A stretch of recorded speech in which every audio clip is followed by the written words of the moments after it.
राजधानी में बारिश हो रही है। देहरादून में देर रात तेज बारिश हुई। मौसम विज्ञान केंद्र ने इस बात की चेतावनी दी है। 3 दिन भारी बारिश की ये चेतावनी है। आज भी कई जिलों में तेज बारिश का अलर्ट जारी किया गया है। बारिश से तरबतर राजधानी दिखाई दे रही है।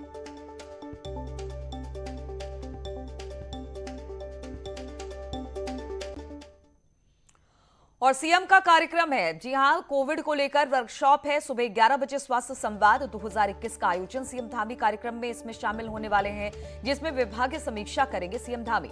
अलग अलग विभागों की समीक्षा होगी। शाम 5 बजे सचिवालय में बैठक भी होने वाली है।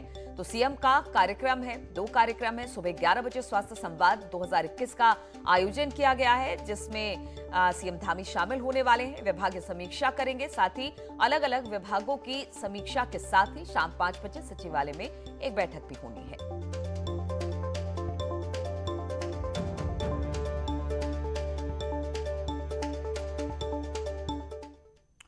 और अल्मोड़ा में बीजेपी के जन आशीर्वाद में सीएम पुष्कर सिंह धामी के साथ तमाम बीजेपी के नेता शामिल हुए। केंद्रीय मंत्री अजय भट्ट और प्रदेश बीजेपी अध्यक्ष मदन कौशिक भी वहां पर मौजूद रहे। इस दौरान शहर में रोड शो निकाला गया। सीएम ने रामचंद्र कॉलेज में जनसभा को संबोधित किया और कई घोषणाएं भी की। सीएम ने कहा कि वो अल्मोड़ा को रेल से जोड़ने के लिए केंद्र को प्रस्ताव भेजने जा रहे हैं। साथ ही सीएम ने कहा कि अपर और लोअर माल रोड को जोड़ा जाएगा। अल्मोड़ा में सीवर लाइन की घोषणा की। जागेश्वर मेले को राजकीय मेला भी घोषित किया गया। हम लोगों के बीच में जा रहे हैं और अपनी बात कह रहे हैं, अपना संवाद कर रहे हैं और जो लोगों के बीच से जो बातें आ रही हैं उनका संज्ञान ले रहे हैं और जो हम हल कर सकते हैं, जो काम हम कर रहे हैं, जो हमारा आगे का जो हमारा प्लान है वो लोगों के बीच में बता रहे हैं। और निश्चित रूप से मैं बहुत अभिभूत हूँ कि सभी लोगों का जगह जगह, जिस शहर में भी जा रहे हैं, जिस जगह जा रहे हैं, गाँव मोहल्लों में जा रहे हैं, सड़कों पर, हर जगह पर बड़े बुजुर्गों का, माताओं बहनों का, हमारे नौजवान साथियों का, छात्रों का, सबका बहुत सहयोग मिल रहा है। हम जनता के बीच में जाके आशीर्वाद ले रहे हैं कि आपका प्यार और स्नेह जिस तरह से बना हुआ है ये बना रहना चाहिए। और कांग्रेस की परिवर्तन यात्रा का पहला फेज पूरा हो गया। रुद्रपुर में रोड शो के बाद कांग्रेस नेताओं ने जनसभा की, जिसमें सरकार को घेरा। कांग्रेस नेताओं ने महंगाई और बेरोजगारी को सबसे बड़ा मुद्दा बताया और कहा कि सरकार पूरी तरह से फेल रही है। अब प्रदेश की जनता ने सरकार को हटाने का मन बना लिया। इस दौरान सभी कांग्रेस नेताओं को तलवार भेंट की गई तो हरीश रावत को स्थानीय नेताओं ने गदा भेंट की। हरीश रावत ने परिवर्तन यात्रा को सफल यात्रा करार दिया है। 4 दिन की अभूतपूर्व रूप में सफल परिवर्तन यात्रा रही है। परिवर्तन की केवल यात्रा प्रारंभ नहीं हुई है, एक परिवर्तन के विचार का सैलाब भी सारे राज्य में फैला है, सारे मंडल में फैला है और जनता ने अपने आप को मनसा वाचा कर्मणा से परिवर्तन की भावना से जोड़ा है। कांग्रेस की परिवर्तन यात्रा का आगाज भारतीय जनता पार्टी ने आंख खोलकर देख लिया होगा।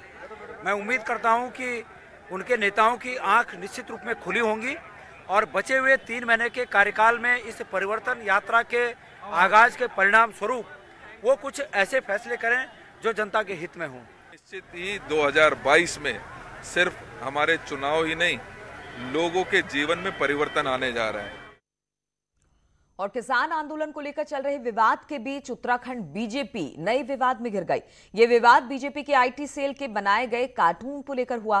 पोस्टर में हरियाणा और पंजाब में किसानों की हालत को दिखाने की कोशिश की गई, लेकिन गलती ये हो गई कि हरियाणा में भी किसानों को पीटते हुए दिखाया गया, जहां बीजेपी की सरकार है।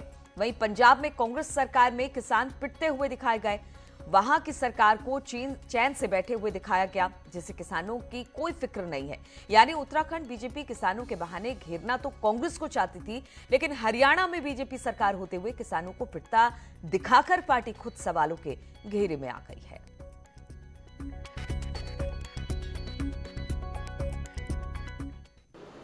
देखिए, भारतीय जनता पार्टी ने जो कार्टून जारी किया है, सबसे पहले तो वो अपनी पोल खोल रहे हैं।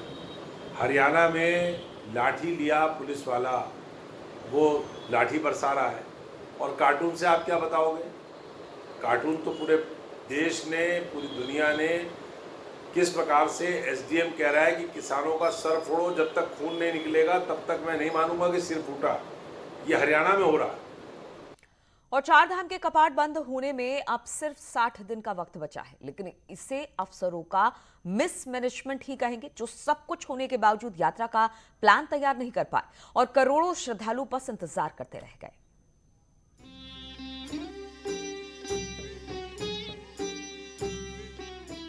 चारधाम यात्रा का लंबा वक्त बीत चुका है और अगले करीब 60 दिन में दर्शन हो पाएंगे या नहीं, ये सवाल अभी भी बना हुआ है।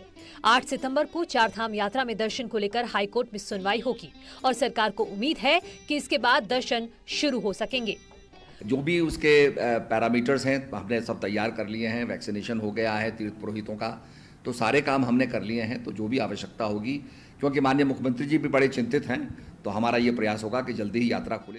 कोविड की दूसरी लहर के बाद जून में तीर्थ सरकार ने दर्शन शुरू करने का प्लान बनाया, लेकिन कोविड को लेकर टूरिज्म, हेल्थ और डिस्ट्रिक्ट एडमिनिस्ट्रेशन की अधूरी तैयारियों ने सरकार की तैयारी पर पलीता लगा दिया और इसी बात का खामियाजा देश विदेश के उन करोड़ों हिंदुओं को भुगतना पड़ रहा है जो जीवन में एक बार दर्शन से लेकर पितृकर्म के लिए चार धाम आना चाहते हैं। और इसी मिसमैनेजमेंट पर कांग्रेस सवाल उठा रही है। अपने आप को हिंदू पार्टी दर्शाने वाली भारतीय जनता पार्टी की सरकार जो उत्तराखंड में काबिज है, अब तक पूरे देश के लाखों श्रद्धालु जो हर वर्ष यहां आते हैं दर्शन के लिए, एक भी श्रद्धालु को यहां दर्शन नहीं करा पाई है। ये सिर्फ उनके कुप्रबंधन और गलत नीतियों का परिणाम है। उत्तराखंड में 2019 में करीब 32 लाख यात्री तो 2020 में करीब 3,10,000 यात्री चारधाम आए, लेकिन बड़ी बड़ी बातें करने वाले अफसर इस बार दर्शन के लिए ठीक से तैयारी नहीं कर पाए और बचे हुए करीब 60 दिन में कब दर्शन शुरू हो पाएंगे, ये फैसला भी कोर्ट पर टिका है। दीपांकर भट्ट, न्यूज़ 18, देहरादून। और रुकेंगे यहाँ पर छोटे से ब्रेक के लिए।